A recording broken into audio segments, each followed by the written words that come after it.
No, we just went to Spencer's. Hey, family, y'all know what time it is. Y'all know what time it is. Yeah. It's Saturday. Saturday. And I got to watch it because I'm almost about to say the Book Breaker Show, but no, this is not the Book Breakers, okay? This is Baltimore's Real Teen Talk Show. And I'm introducing the host of the show, Sharif Giles. Come on, Sharif. Hey, how y'all feeling today? It's like, it feel real good for it to be November. It's cold outside, but it feel like what? It's like 70 degrees today. It's like 67 degrees. So I'm feeling good. You know, I had to come down here, stroll down here, and give y'all some more words, whatever's on my head. What? I think I said a lot last time.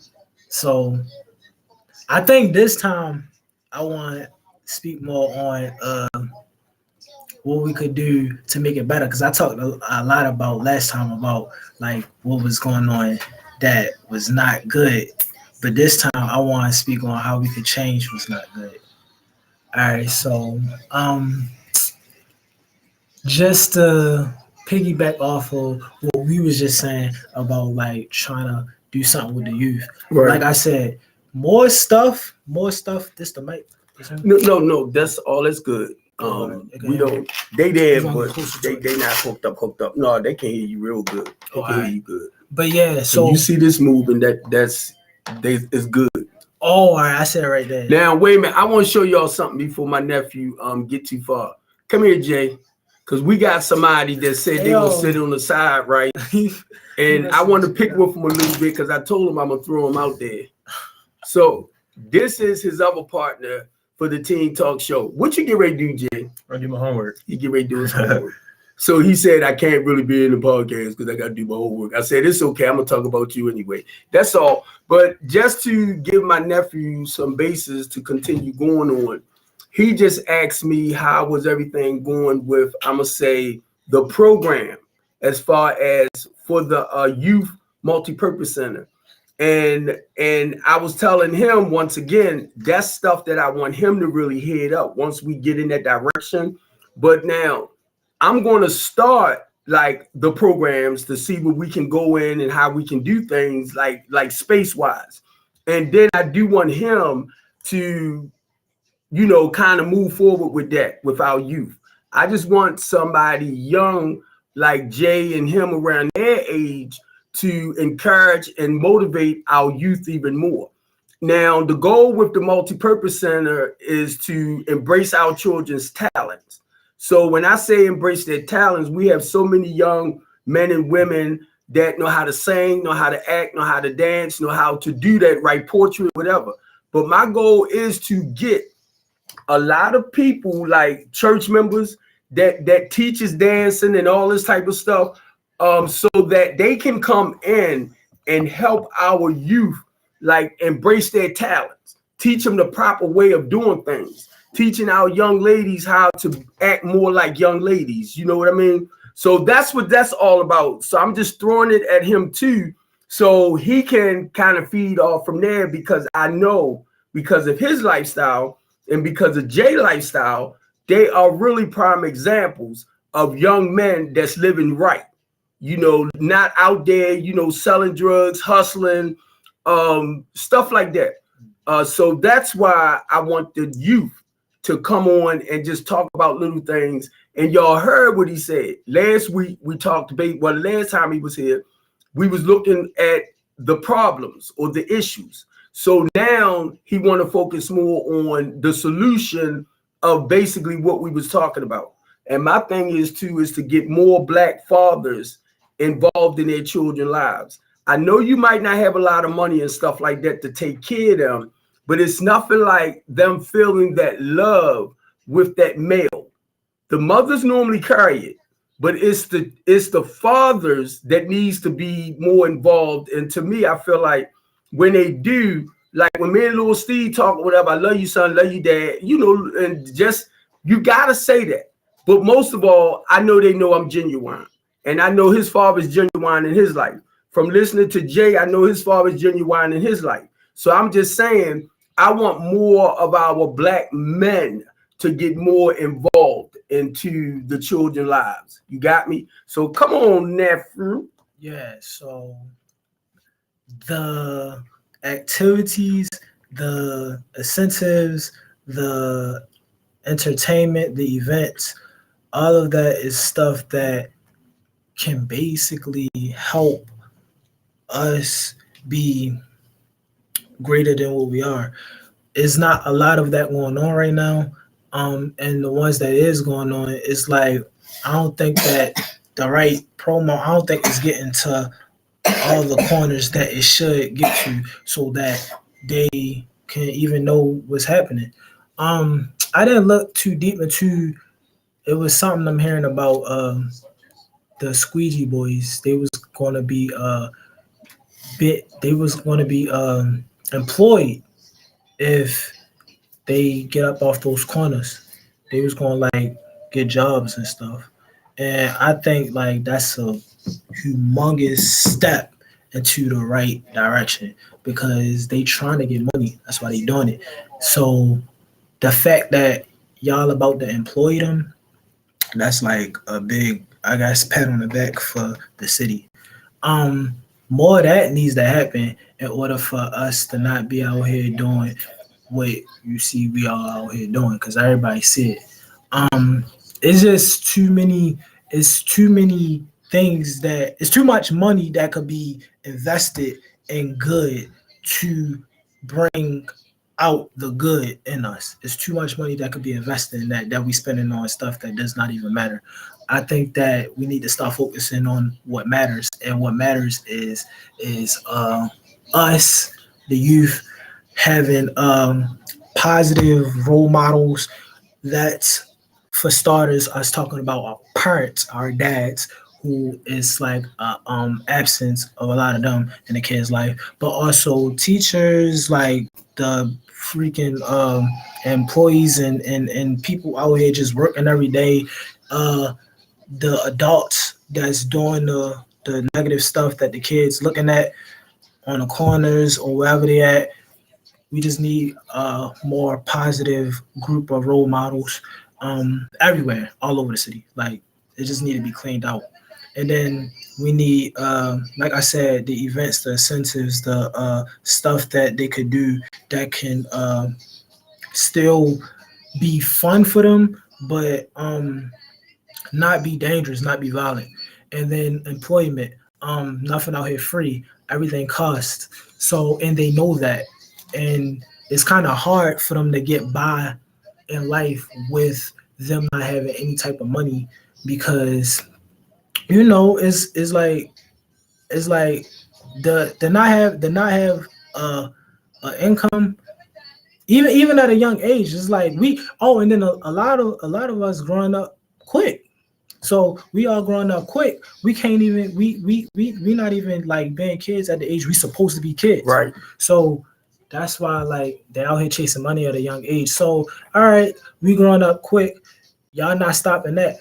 At least have them make money the legal way. They want to make money anyway. Have them make it the legal way. Um, I believe that it could be done. Like I don't even think it'd be hard. Like I hear people say, um, "Oh yeah, this gonna be hard. It's gonna take long. It's going." No, not if the right people get involved. I think it's too many people involved that ain't got the power. We got the voice. We got the vision. We got the wants and needs. We got the wishes. We can predict how this will go. We got the I want this to go this way. We have those. We have aspirations, but we don't actually have the power. Not us alone. We need more people involved, and there's too many people that ain't involved. And so me saying all of this, just anybody watching it'll basically go in that air and say, yeah, that's right. Like it's without this stuff, it is gonna continue to be bad. It is gonna continue to keep happening. So that's why I say that. And whatever else, like you can just go down the list. They not having shoes, clothes, that education, the education system. It's not school, not right for them. Again, jobs, violence. So they out here looking at the wrong people. They in the wrong our neighborhoods is poverty filled. So we out here like just basically um, products of our environment. We could change the environment. We could Mhm. change the schools. We could change like the job system. God bless you. We could change basically everything that like we all looking at and experiencing on a daily. Then that'll change the person. God bless you. That's what that'll do. So if you change all of that, if we better all of that, then you'll bring a better person up out of this situation. And it's kind of like you got flour, you put the seed in there and the soil, and you put water in it for like I say a couple of weeks. The flower will grow a little bit, but you stop watering it, you stop doing what you're supposed to do. The flower won't die. It's the same with a child. You have a child and you take care of your child up until like what 7, 8 years old, and your child go outside, and then you kind of give up on them, and they gonna just end up That's out there not alone. good. That's not So good. you gotta kind of think of life like, do I want obviously it's not you can only do but so much because let's be real, a lot of us will not even will like I believe that most kids is not a parent can only do so much because of the wide variety of things directing them to the wrong direction. So you have your parents, mom and dad, that or whoever else in your life, aunt, uncle, um, cousin, teacher, coach, whoever's there, pastor, that's talking good in your life. But you got the media, you got these drug dealers, you got like all this bad stuff, you got peers in your school acting crazy, all that versus just the few people that's doing good in your life. That's like a big number compared to that small number. So again, you got just those few people in your life trying their best to raise you right, and then you go out because you can't stay home. You gotta go to school. You gotta go to work. You gotta go outside to like do things that like every living youth citizen in America has to do. We all have to finish school. We can't like not finish school. Um, and as far as anything else, we gotta get outside. You're not just gonna stay inside all your life. So this big number of negative stuff going on versus big this small number of positive stuff being pushed into the child life. It's just a big difference, and that right there is what I'm speaking about today that needs to change. And that's also why we're saying it's not we don't have the power. We can try. We could keep trying like as much as we want. We could keep talking. We could keep trying to do things and putting everything into action. But this big thing right here is gonna always like win over this.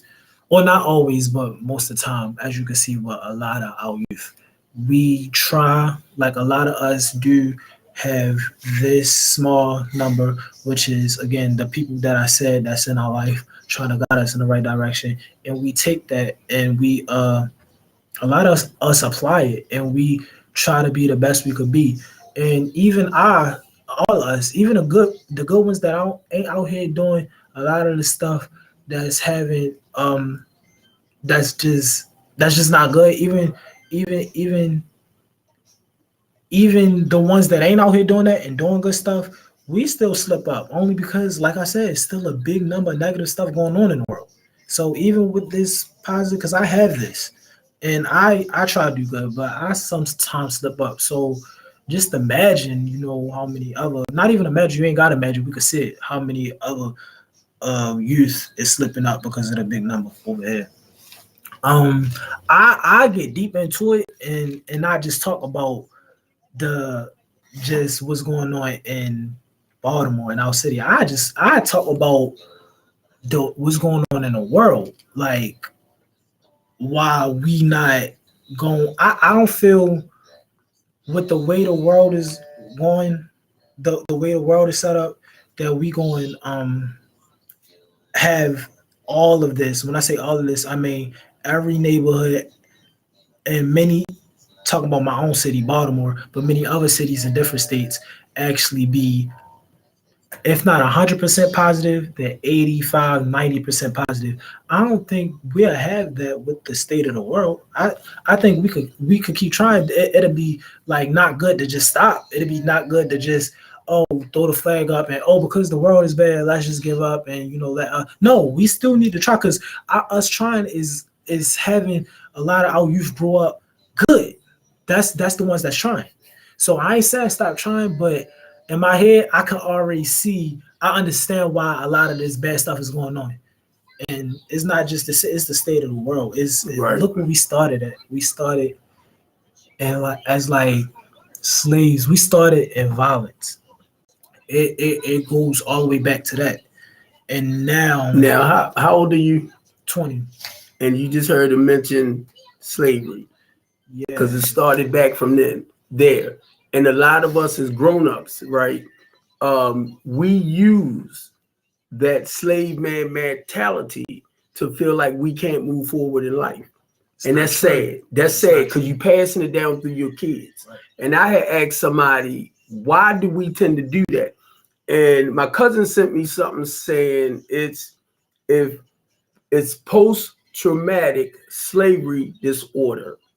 I was like, oh my God. He said it's been passed down generation after generation. Well, I'm one prime example when y'all want to say the white man doing this and the white man doing that. Nobody can stop you from being successful in life. Just keep that in mind. People will fight against certain things, but they cannot stop you.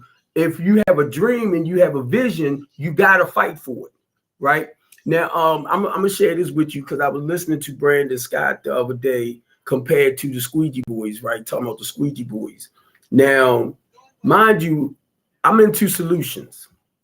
Brandon Scott gave some organization like $500,000 to work with the Squeegee kids. And I responded to that message because y'all probably be like, oh yeah, that's nice. He doing this and he doing that. $500,000 will only cover maybe 6 or 7 people's salaries. So where's the money at to put on programs, which my nephew talking about? Because you have to have money for programs. So my thing is with that too, right? When you got people out there, that's the little young guys that's squeeging and stuff like that, it's a bigger issue that's coming from home because they out there doing it for a reason. Either they might not be being fed properly at home, or their parents, out there on drugs or whatever. So they making extra money. They trying to make extra money to take care of their younger siblings. And the only reason why I could say that, because that's how I grew up. Not panhandling, but that's how I grew up. Taking care of the younger members in my family. So he's saying what a lot of teenagers are not able to say. And as I'm listening to my nephew, and for a lot of y'all grown people around my age or older, y'all know the old statement was children should be seen, not heard. That's why I started this, because they do have a voice. And not only that, I want them to see this because I'm on the other end. I watch when they open up little centers and stuff that's supposed to be for the kids. And if y'all pay attention, watch what's going on. When they open up these facilities, it's always old people there talking about certain things, never the young people they supposed to be serving. Y'all don't even care about that. But when I see that, I'm like, where's the kids? Where's the kids that y'all, or the teenagers that these programs supposed to be for? But y'all on camera talking about certain things, right? Which is okay, but it's no youth there. So is the intention that you're not feeding the youth? That's why I started this, so y'all can see the teenagers coming out and talking about certain things because they need to be heard. And a lot of us as adults will not step up to the plate for our children, and it pisses me off. And that's where I'm at with a lot of it. I come in, no matter what I do, I always try to look at the solution when it comes to doing things. Most of the issues that's going on in our children's lives stem from home. You got to get to the grassroots. I mean, not the grassroots, I'm sorry. You got to get to the root cause of what's going on. Why do they feel the need to be out there hustling and doing the things they doing? And then I'm gonna tell y'all too, watch our children, the squeegee boys. Watch when they out there doing windows and stuff. Who are mostly the people they come in, they have confrontations with? Who they normally have confrontations with? It looks like they mostly have them with like either older people or white people. Or white people. Yeah, white people. White people. It's like when that same day we came over to do the podcast, they was trying to wipe our windows, and he was telling them like, "Nah, I ain't got no money." Right. And did he wipe them anyway? Yeah. He wiped them anyway. And we ain't had no money for you. And some of them do, but now not because I feel like this a white person. I watches that, and it's always normally the white person is being disrespectful to the black kid. Every time I see one of them having a confrontation with them, it's always, now I'm not saying they don't do it to the black person as well, but it's always the white ones that's arguing with them, and they calling them names way before something expired. Like they making the kids mad, so what they do, they come back at them in the wrong way. In a negative way. I even not Tim, and I'm not talking against you, bro, that the 14-year-old killed. I watched him basing off at the kid way before he pulled to the side. So not being smart. And I tell everybody, I said, you never bring a baseball bat to a gunfight.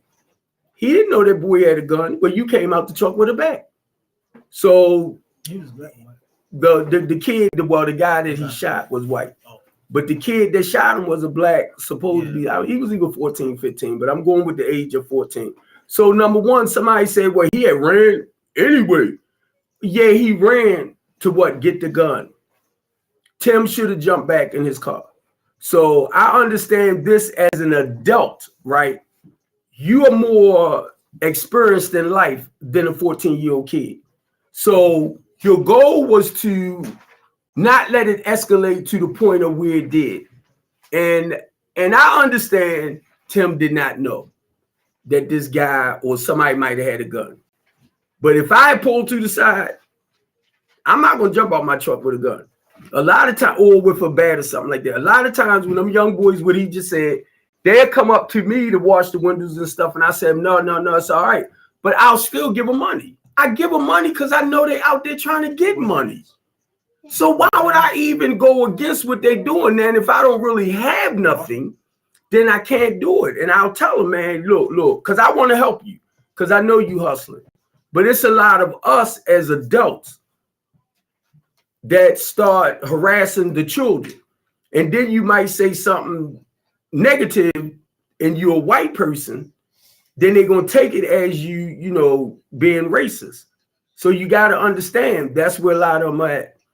It's just me. If you try to be racist towards me, I'll try to be racist towards you. I'll call you a black Negro, even though you white. I don't have no problem with that because I be playing.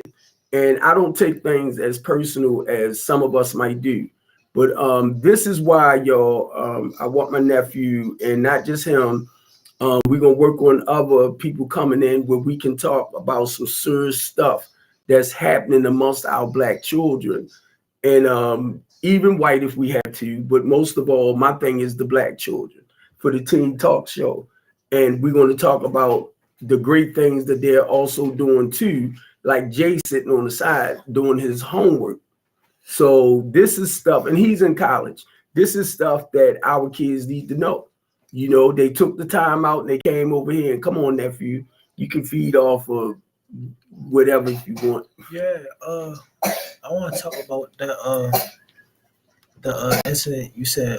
He got a 14-year-old shot, white man. A lot of stuff could be avoided. But how I look at it is, that man who got shot, he passed away, right? Yeah, he killed him. As like adults, it's usually up to if you older than teenager. And number one, he's a teenager. Number two, he outside doing what he doing. So I don't know if that white guy, I know he from a whole different background, probably. I would predict. he probably ain't think to himself like he probably just looking at that black kid like, oh no, like you disrespect me, I'm going to disrespect you back. But that black kid, whoever shot him, he don't have a mentality of I could avoid these situations. I hear a lot of them say, I need to always walk around with a gun. And mind you, when a lot of guys walk around with guns, they don't just use it against other people with the same weapon as them. They use it just for any altercation. You could have a gun, anything. So that man coming with the bat, and that teenager in his head, his whole mindset probably so childish and so immature and ignorant. And you older, I feel bad because it's like he probably from a different background. He probably didn't even sit there to think like this new generation ain't logical thinking children. These is not logical thinking beings. These are human beings that live in poverty, and they are only doing what they know how. He probably wasn't even from our type of environment, Right. so he ain't even know. I don't mean to let, but he ain't even know, and I feel bad. Rest in peace to him. I just would expect the older that boy wasn't right. He was dead wrong. He was dead wrong. Yeah, he was wrong. Yeah, he in jail. He was wrong. Like you don't. And that's sad. It's so many. Like this ain't the first time. It's so many. Like it's probably 14, 15, 16, 17-year-olds that's killing people or shooting people every day and not getting caught. Yeah. And it's just, I keep saying on Baltimore Murder Inc. or the Citizen app, hey, this man got shot, or hey, this woman got shot, but is nobody being found. I'm pretty sure they could be teenagers. So this ain't the first time. It keeps happening. But again, I'm not saying that the older crowd is I'm not painting them as the suspects and the younger crowd as victims. I'm saying in a situation like this, he already on the streets. That's on the street. They on the middle. They in the middle of highways trying to wash windows down. So they're already on the streets. And he probably didn't even know that a lot of us got access to weapons that we shouldn't have. Yeah. And he just approached it angry. That man was probably angry, but didn't even think, because I'm not gonna lie, if I go to Asia or Korea or something and I don't know the way they operate and I'm just angry, or if it's not me, somebody else who just not think, because I'm a logical thinker. I'm gonna ask my nephew this question, y'all, just to see what he'll say. What are the two reasons, or do you think it might be three, but what are the two reasons that a person, even a young person, would carry a gun? The top first thing I thought of in my head was for protection. That's the very first thing, is because they feel like they see how many people dying, and they know they not ready to end up in no county area, or they know they not ready to end up in an area where they ain't gotta be around this. They know they gonna have to live here. They know they gonna have to experience what they experiencing today every day. So the very first thought is, I need to protect myself. They not thinking about a knife, a bat, or any of that. They want to know how to get the weapon that everybody using, because everybody already have it. So they want it. And that's a gun. That's the first one. What you think the second one might be? In my head, this is just to me, just because of what I hear. I hear just everybody always just like bragging. Oh, I see them posting on that Insta stories, that Snapchat. So I just would think they just boasting, just bragging, just to be hard. It's for an image, having a gun. Like that's me. That's what I see. I like that, because I don't have a gun and I don't hang around too many people with guns. I like that, because that's basically the third one. I didn't even think about that one. But the only reason why, because I'm looking at myself when I was 15, the reason why I carried a gun, one was for protection, while I was coming to take you out. Now, I never thought about just the bragging and boasting and stuff like that. That's why I love when he added that in there. There's so many people that's trying to partake in a gangster image. So that's why that was automatically my second thought, and that was my second reason, because of what I see. And this is like hip hop got a Yeah. humongous play in our black community in our culture. Right. Right. That's hip hop. This is gangs in the streets. This is even on like our youth, like gaming systems, and I be hearing people like, I come to each state and shoot you. I be like, you would think they playing? Nah, I'm probably sure that because a lot of us play games. I'm pretty sure a lot of them probably do got weapons. So it's everywhere. We see it everywhere. So that's exactly why that was my second thing, which was to just be hard. Because some of these guys, I mean, a lot of people just ain't logical, but some of these people actually are logical. They know right from wrong, and they know they probably don't want to end up with that whole life wrong. Some of them, not all. Like most, I can't lie. Like we just got messed up mindsets just because of where we from. That's most. Right. But some mindset, you on the right path, but you still go more over here. Like a personal story is, I'm not even gonna say who this person was to me because they was like so like it was no, I'm gonna say it was like a brother to me. That was like because that's how close we were. But just to make a long story short, this dude who I went to middle school with, knew him since middle school, and like after middle school into high school, like he just didn't have that lifestyle at all. He came from a different country. He's Caribbean, so he coming from the islands, and they come to first he moved to New York, then he moved to some other state, then he got to Baltimore. Nice house. His mom and his grandparents, they were married, grandfather and grandmother, and then the daughter, which is the mother. And all four of them living. Actually, had an older brother, so it's five of them. And like I said, a brother. Like if you know what a brother, that's a friend that ain't even related to you, and you call me a brother, you would know. So that's what this was to me. And he just didn't live that lifestyle, and I would know. I would know that. I would know that he got good grades, and his mom was a nurse. The grandparents, they were retired, a lot of money. Like this kid had better than all right life. He had it. He was cool. He was good. But it's so crazy. Like he still chose the streets. I'm not just talking about the hood. I'm not just talking about just like doing stuff that you ain't got no business doing. I'm talking about the streets. He still chose to. I'm talking about gang activity. I'm talking about choosing to have conflict, problems, beef with other guys that he ain't got no business beefing with. He chose the street life, and it's so sad. Like he like lost his life.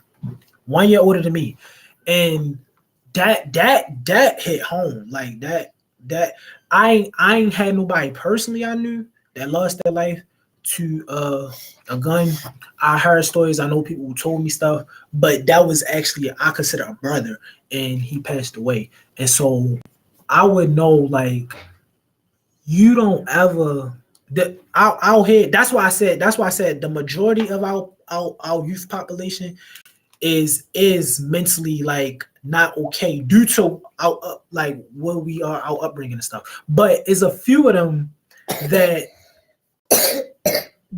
know better and choose worse. Wow. You know better, but you choose worse. And he was one of them. That's a person. That's why I was able to say that, because he was one of them. Like I wouldn't be able to speak on. I actually have a personal, like close, like experience to that. So, and then you said something about the what's going on at home. We don't know what's going on in that house. Why they out there even doing it if they not able to like they short on food, they short on resources. Yes, of course. And still a lot of us that are short on all of those things, we still can like make the best of it if we have.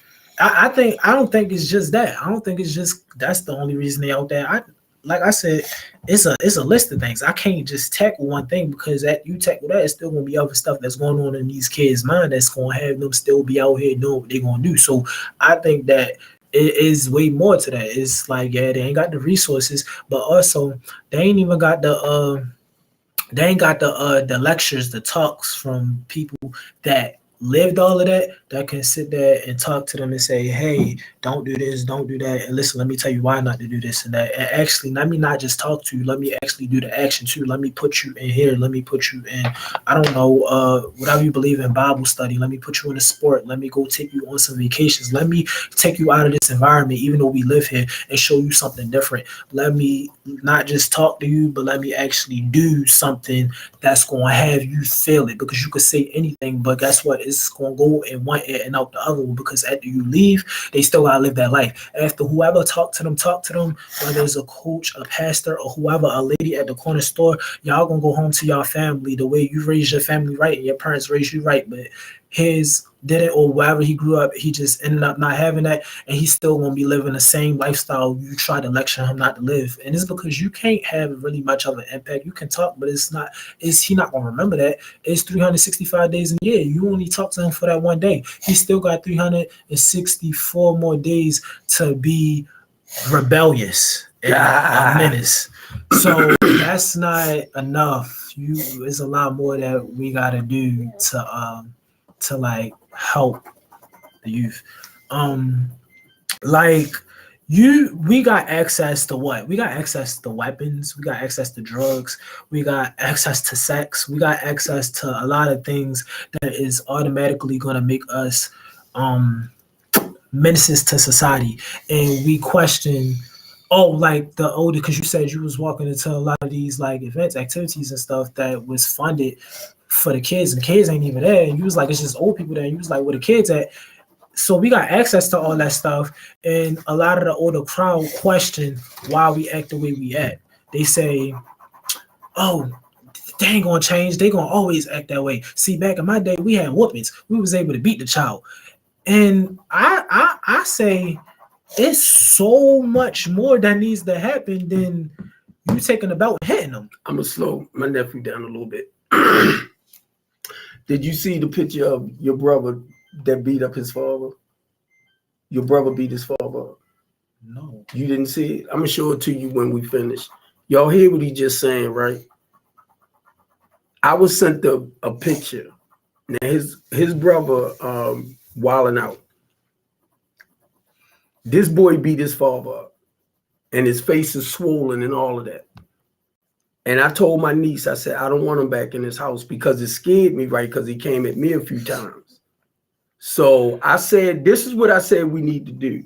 His fathers, his uncles, myself, and all of us need to go. And as men, now I'm looking at, remember what you said, how they used to beat him back in the day? Because it's not to take something to kill him. I said, all of us, and I'm talking about his family, the men, need to go and whoop his freaking egg. Because some kind of way, we got to get him to wake up so he won't keep thinking it's okay to come for the family. Now, my biggest fear, he's doing what he's doing, he might get killed. So I'm thinking then, I'm like, I'm talking about the men got to go at him. And I'm talking about family, blood, and whoop that tail. Because if he want to act like that, and it's the only way to me, I think he would think later, I can't go at my family like that because they might come back at me. Now I'm just saying families for what you were saying. And it made me think about that. I thought you seen the picture. I was sent the picture. And it's horrible. It's horrible. And this is the only one that of my niece children that tends to, act a little thuggish. And I know for a fact he got to feel what he got to feel. You understand? And then you praying on top of that he won't get taken out. Right. So but when my daughter sent me that picture and his father's face swollen, then underneath of his a big gash. I don't know if he cut him with something, but and the uncles, I gotta talk to him because I'm like, what? Yeah, keep your distance. Keep your distance. It'd have been one. Keep your distance. I want to talk to my mom. I want to figure out why he even do. I'll show you the picture. It'd have been one thing if like they get in a fight. He was high. He was high. Whatever he's taking. Yeah. Let's go back to that. Whatever he was taking zaps him out. I think that beating him up, that definitely, if y'all it's like a beating. Yeah, like a beating. That's what I'm looking at. We come together and beat him. don't act that way no more. Fix yourself when you come around. Yeah. Don't even be high because you know you ready to get up if you come back around. That'll do that. But I honestly don't even really believe that's really going to change his life. Like, no, it's not. It'll give him something to think change. about. Yeah, what it will do is like have him not come back around doing because you can't be like just your father like supposed to honor like that's your crazy. Father? But he like it's definitely like I said the drugs. Well, the way I was looking at that to share this, I'm looking at he don't have no respect for his family. And whatever pain he's feeling inside, because once again, I always try to go into other places. And I'm gonna just say it straight out. What is he angry about? What is going on? Is he somewhere in his mind where he's actually about to lose his freaking mind? Because you know how people go crazy after a while, right? So I'm looking at that. And then I'm looking at this too, because I always feel like we need to address the underlying issue. Now I'm thinking like this. Was he raped or was he molested? Did somebody do something to him? Because you start to think deeper to like because you got to go deeper. Or was he jumped? Because I know he been fighting. We always was fighting growing up, but he fought way more than me and my other brothers. So was it a time he got jumped and that messes my what happened? Like you start to think of stuff deeper than what anybody would think of because a person acting like that, you can't just think on the surface anymore. You kind of got to get deep into it. Like what happened in your childhood? It's something because it's one thing if you just doing a few things here and there, but it's a different story. If every day of your life you are angry, you start to think deeper into what happened as a child. Because I grew up with him, and from all I know is ain't nothing happened that bad. That's why you would go deep into it, like, all right, well, if we ain't seen, then what might have happened that we ain't seen? So I don't know. But Sherrod, he like that. I because you was asking what's wrong, what would make him be better? Honestly, and my first thought, because he could go like he could be normal. He could go days and like be like normal, talk to us like this. I thought it might have been like anger issues, but the anger issues, because like I said, a lot of us as Black people struggle with that. We angry from whatever you said, post-traumatic slavery, whatever passed down. We could still have some of that in us. And I try to, I'm sorry, nephew. I try to share with everybody, like whoever we dealing with when it comes to dealing with the children. Okay, you see the behavior. That the way they acting out or the way they responding to life, but you have to understand what's going on where they feel like they on the defense when you trying to help them with certain things. And the only reason why I'm saying is because, mind y'all, I came up from the streets. That's why I'm relating to a lot of our young kids, because that was me. But thank God at 30 he turned that around. But anyway, they never experienced that. My kids never experienced a lot of what the older ones went through that their mother might have seen, or my niece, because I'm going towards his mother age because they was much younger coming in. So be honest, I raised his mother. So I had to provide a better life for his mothers, his sisters and brothers, because all of us, we family, than what we had. So we had to shelter them away from a lot of the street stuff.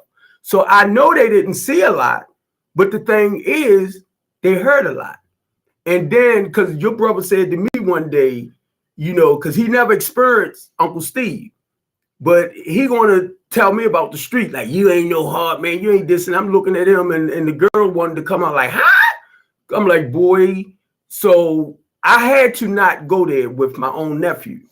But when he pushed me, I didn't expect that. And I fell. And you don't do that. No, so right from there, I went here.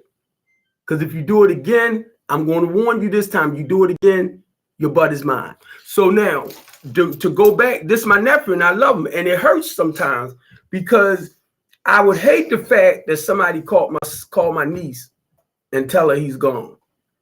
Now, his girlfriend, mother and father came up to the house because he fought on the girl and he supposedly pulled the gun out on her. Well, they threatened me. And I told them, I said, don't come here with that. Don't do it. Make me angry because it's like I remember, and there's a lot more with him. It was one thing when you already acting that way to people, especially your family, like putting, but you starting to put the people that ain't got nothing to do with it in danger. Yep.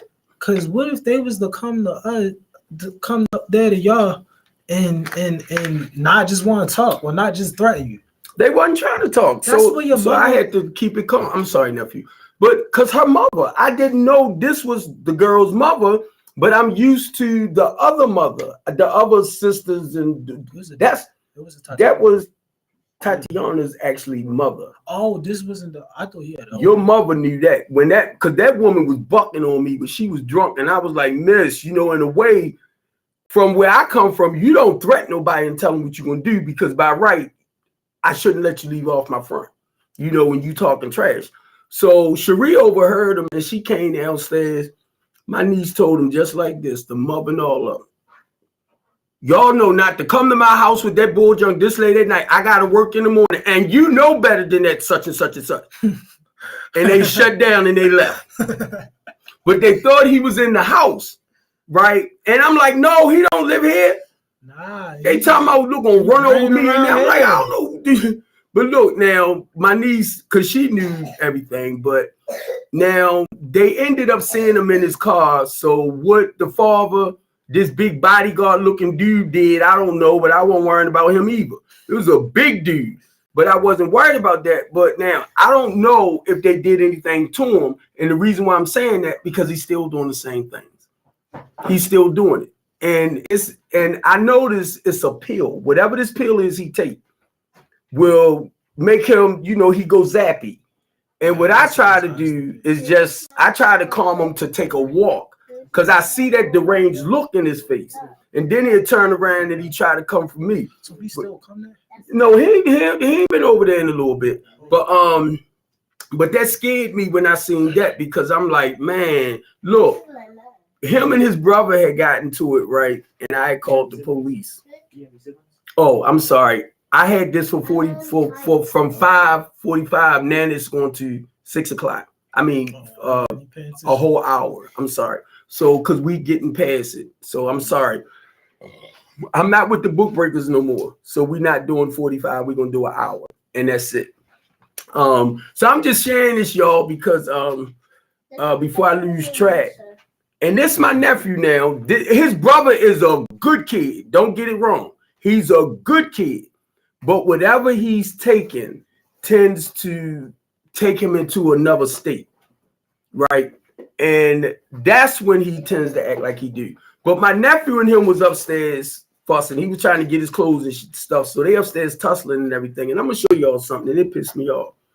I got 3 police outside the house thinking they're going to come in and try to eliminate stuff. They just stood there. His brother came out the house. He threw a glass at his brother. Oh, I forgot I did glass. That. He threw a drinking glass at his brother, and it went out the front door and dropped at the police feet. They just stood there. I was like, what what? This how he was. They was like, they looked down at the glass and was like, okay. Right near their feet. Now, normally if I tell you they upstairs fighting, y'all supposed to go in and intervene. They did not. That's why I don't even like the police. That's a whole nother conversation. That it is. I can't stand the cops. I was just talking to him yesterday about, I went deep into it. Like, how some people say, oh, I don't like 12 because they in the streets and 12 just stop what y'all doing. They stopping y'all money. But me, I went deep into like why I really do not respect the police system, that whole setup. I still believe, and like I said, I like to get deep into stuff. I believe that they are children and descendants of slave owners. I will always believe that. I always will believe that the slave owners made the rules of this country, and we were slaves at first, and then they made us free, and they had to give us jobs and stuff, and they had to give us like stuff to make us like be able to like take care of ourselves. And I believe the police system is them. Y'all see how wise this kid is. Now guess what? Y'all know this in the Black poorest communities. I'm going to just put it like this. That's the plantation. But you got white police coming in to keep law and order over the Black people. Yeah. So that's a prime example. He's 20 and he said himself. That's a freaking shame.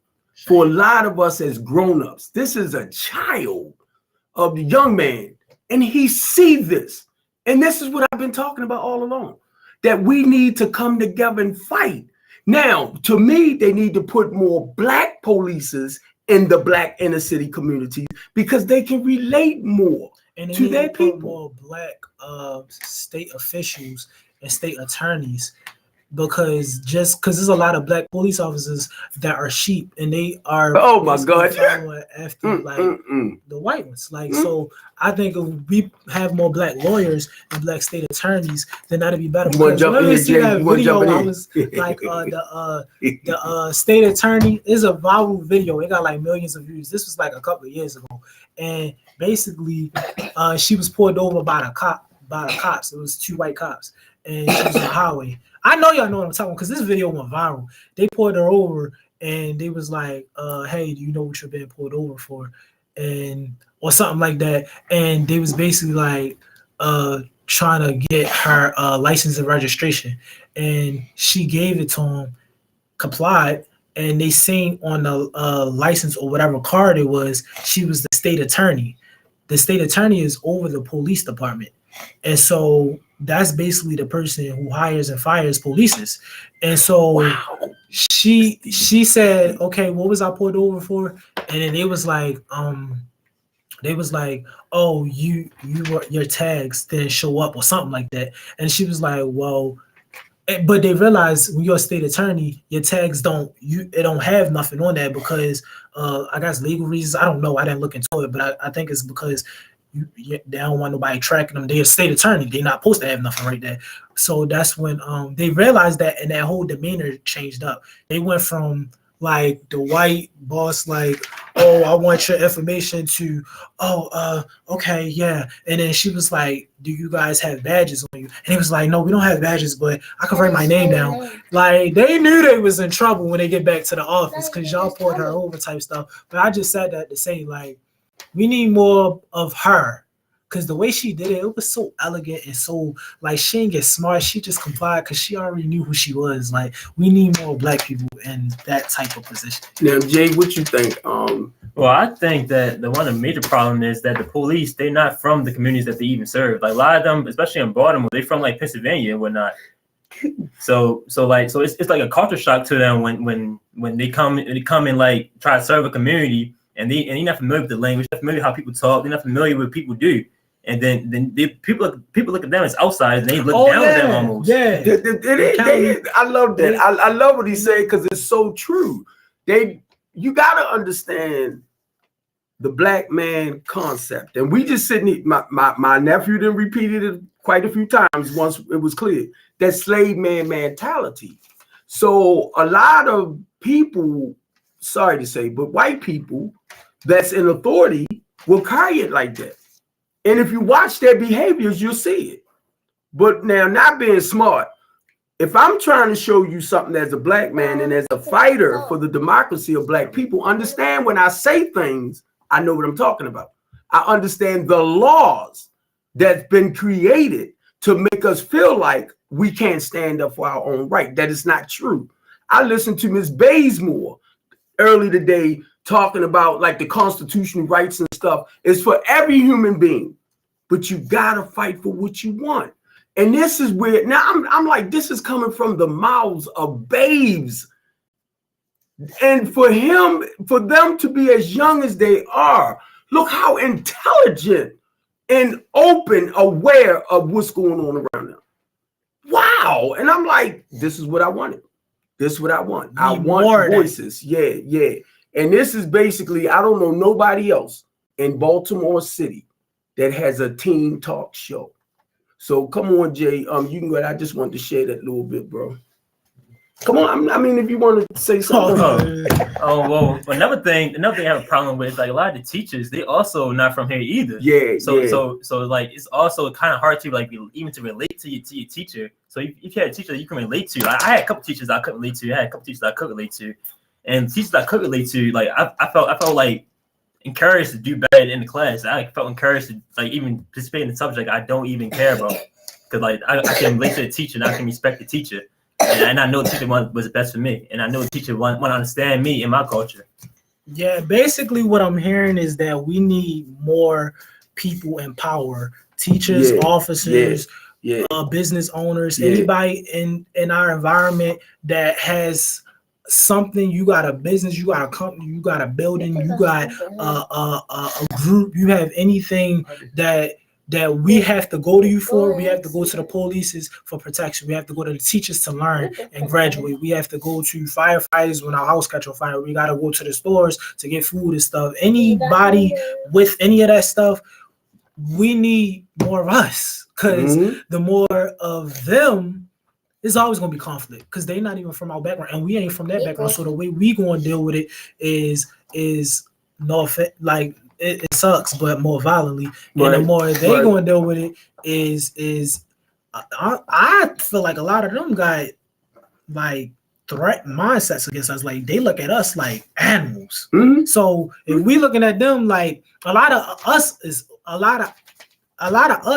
fear. It's fear because of what was done to us. So we automatically look at them like, oh well, we see the cops killing so many of us, and we see all these Karens, these white women always saying stuff to us and attacking us for no apparent reason. So a lot of us, we have fear against them, and then them is a fear against us. But the fear against us is more so, I look at you as an animal. We look at y'all as animals. We all looking at each other as animals, but us is because of what we see. Y'all is because whatever y'all see against us. Black on black, you see us killing each other, so it's like, oh, y'all are animals. But it's like, that's racist. We didn't even get to experience such shit. So it's like, it's always gonna be conflict. Teachers, police officers, whoever. If you ain't from where we from, because you could talk to a cop right now that's black, grew up in Baltimore, and he probably ain't gonna handle it like that. He probably, man, I already know you probably having a bad day. Listen, your license, your tags, they expired. Just go to NVA, make sure you get that straightened out. If I catch you again, I gotta write you. I gotta give you a ticket. Versus the white cop. So it seems that your tags are bad. I'm gonna have to tow your car. You know how hard it is for us to even be like living and surviving on a daily, just with the minimum wage we getting, and to get a car, that's a big achievement. And you gonna tow it because you white and your family and y'all got cars and y'all was good and y'all set up straight. And we ain't got it like that. You want to tow our car? It's already hard enough for us to even get this, and you want to do that to us. Versus the black one, he probably look, all right, no, just make sure you get it straight, and I got you. Like, you feel me? Yeah, so it's like that. Just like that. Man, I'm telling y'all, this is a beautiful feeling right now because my nephew is saying a lot of stuff that I talk about anyway. And it happened to me. They took my Nissan. They took my Nissan. It was what? It was he wasn't even he wasn't white though. He looked mixed. Everybody asked me, I'm saying he looked white, but I'm pretty sure he had blackness in him. But I could tell the way he talked. It was in a county area, so he wasn't from where we was from. I knew that much. But they took my Nissan from. I was like, dang. And then I drove in the city all the time, and the cops deal with me different from how they deal with me in the county. Right. But you know, Steve had got stopped by a white police, and little Steve said that he seemed like he had an attitude, so he gave Steve a ticket. Now guess how many tickets he gave in that one ticket? How many? About 6. And how and you know what I did? What? I went to look for his ass because it scared me. I thank God, because Steve said he seemed like he was mad. I thank God he didn't shoot my son. And that was the first time I felt like that. So now I'm trying to find out who the heck he is and where he at to let him know my son not that one. So now it was other polices that deals with us from my son playing soccer from 5 years old, went to reach out to them himself. They told me don't do it because my thing was, you know, he was nasty that day or whatever it was. But guess what? He didn't show up. So thank God they dropped everything. Dang. They dropped it. You already talk about the stuff you talk about, and you fight for what you fight for. Right. And ain't really happened to your kids much, but the moment it happened to you, you probably was like, oh no. Oh yeah. No, I'm like, I feel that. And then 6 tickets, they gave me 3. And they came out to $1,000. I got 2 tickets that was both worth $350, and I got 1 ticket that was like $200. Like, it's crazy. And he could have lost his license and everything. But now understand, Steve mine. is in college. So Steve needs something to get back and forth to school. So I see why you was even on it. Man. And check this out, nephew, not to overtalk things. He got 2 tickets. That second one was horrible. But the first one, I stood beside my son. I asked the judge, I said, is it all right if I stand beside my son? Because I want them to know that we, you know, he got a father that represents him and teach him right. They was proud of that. They was proud of that. And the second time when we went to court, and I knew the judge, I knew the guy wasn't there, right? I didn't go up with Steve this time. And I told him, because somebody else told me to tell him plead not guilty. So he pleaded not guilty. Now, when I stood up to walk out with my son, the judge said, excuse me, sir, you his father? I said, yes, I am. And she applauded me, one, as a black man there with his son. And I told her what I do to try to help turn Baltimore City around. The whole court went crazy. But I couldn't take it as, you know, I'm the man, you know what I mean?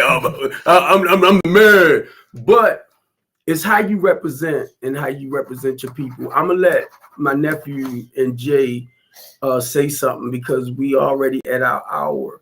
But I really appreciate this, and I feel real good in my spirit about this, man. I feel so good. Come on, Jay and Sharif. I just want to say one last thing. That made me so angry. Like, I'm like sitting here like, dang, like for real, because I know my little cousin, little Steve, he don't even seem like the type to do any of that stuff. So 6 tickets, that's ridiculous. It wasn't a surprising thing that the cop was white. You gave him 6 tickets, that's crazy. Like, the ones who know the person, they looking at this like, what? You gave him 6, like, for what? So that just bring a whole bunch of anger. But hey, he fought for it. That's what we doing right now. We trying to fight for stuff like this. Mm-hmm. Jay, boy, I don't know because we closing out, Jay. Yeah. You can say thanks for tuning in. Whatever you want to say. Yeah. Thanks for tuning in to the Baltimore Real Team Talk Show. Yeah, baby. See y'all next week, and thanks for tuning in. I'm gonna have to